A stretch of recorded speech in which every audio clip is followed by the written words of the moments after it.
CVE デイリー2026年5月20日、本日も最新の脆弱性情報をお届けします。本日はシスコセキュアワークロードの認証不備とワードプレスプラグインの脆弱性など4件の重要な情報をお伝えします。キリタン、今日もたくさんの脆弱性情報なんだね。特に気になるものはあるのかな？はい、ズンネー様、本日は特に認証なしで悪用される可能性のある深刻な脆弱性が複数確認されています。認証なしで悪用されるって聞くとちょっと怖いね。普通の人にも関係あるのかな？はい、インターネットに公開されているシステムが標的となる可能性があります。早急な対策が必要です。1つ目は、シスコセキュアワークロードの内部 REST API に認証なしでアクセスできる脆弱性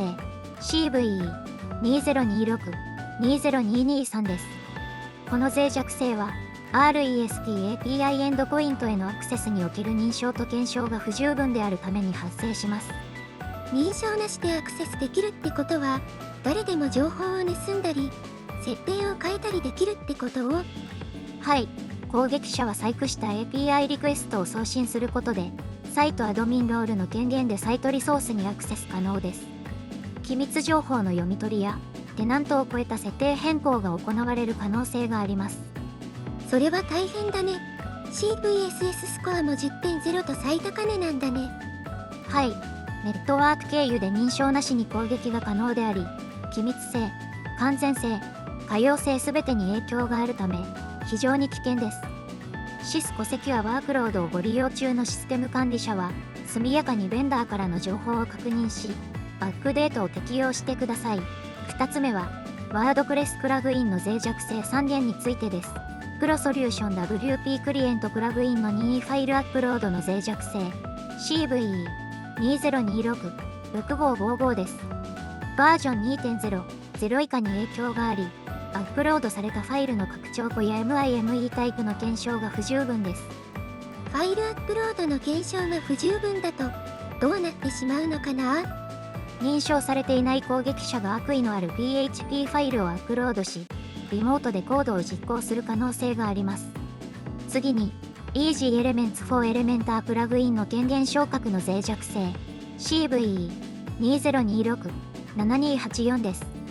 バージョン 1.4、4以下に影響があり、ユーザー登録時に登録できるユーザーロールが制限されていません。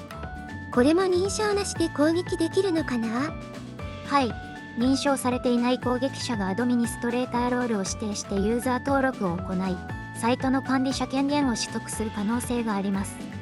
最後に、ブーストプラグインの PHP オブジェクトインジェクションの脆弱性 CVE2026-7637 です。バージョン 2.0、3以下に影響があり、STYXKEY、BOOST、USER、LOCATION クッキーの信頼できないデータのデシリアライズに起因します。PHP オブジェクトインジェクションってあまり聞き慣れない言葉だね。何ができるようになるの？この脆弱性単体では影響が限定的ですが、他のプラグインやテーマに特定のコードが存在する場合、任意ファイルの削除、機密データの取得、コード実行につながる可能性があります。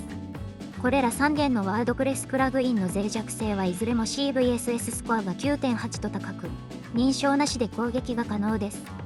該当するワードプレスプラグインをご利用の方は、速やかに最新バージョンへのアップデートを検討してください。本日は取り上げきれませんでしたが、他にも21件の脆弱性が公開されていました。気になるものは NVD で詳細を確認してみてください。本日は、シスコセキュアワークロードの認証不備と、ワードプレスプラグインの任意ファイルアップロード、権限昇格、PHP オブジェクトインジェクションの脆弱性、合計4件をご紹介しました。今日は特に認証なしで攻撃される可能性のある深刻な脆弱性が多かったね。